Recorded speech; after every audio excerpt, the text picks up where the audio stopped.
actually a holiday let, and there is that you do have access to them. I can't imagine trying to move house by boat being a particularly fun thing to achieve, and also generally they don't flood that much despite being so close to the edge.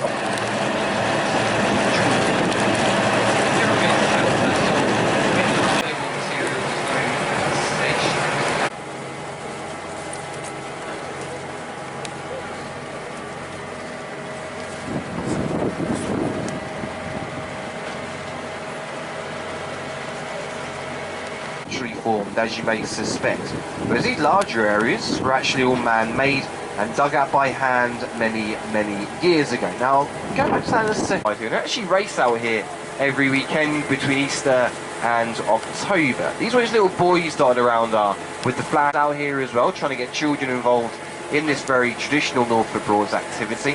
And they also hold a regatta here as well. That happens at the end of July every year. I think it's a bit more of an interesting and fun one. All of these activities are organised by the Norfolk Broads Yacht Club, the building on this day. Okay, very shortly we're going to be turning out of Wroxham Broad. We'll rejoin the main River Bure and we'll carry on down towards south.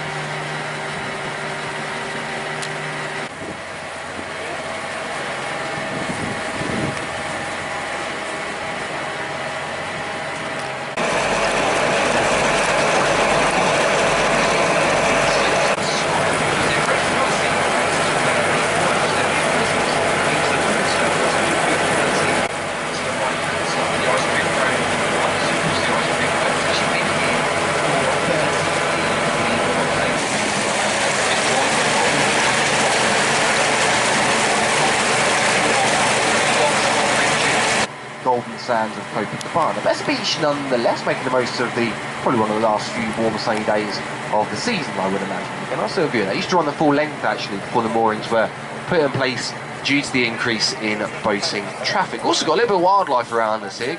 It's called the White Moth, and she was built 6 years later in 1915, so still well over 100 years old. But another one built by Ernest Collins in Wroxham. And again, another one that's looked after by the Wherry Yacht Chartered Trust. You can get a lovely view of this one again. This one's got its mast up this time. The one right here to our left, the one we saw, that's privately owned. It's owned by the Cater family once more. Henry Cater, the younger of the two brothers, owns this one. It's not the Sail House Littleboard, the one we went past earlier, with all those lily pads on the surface. And he actually runs it here.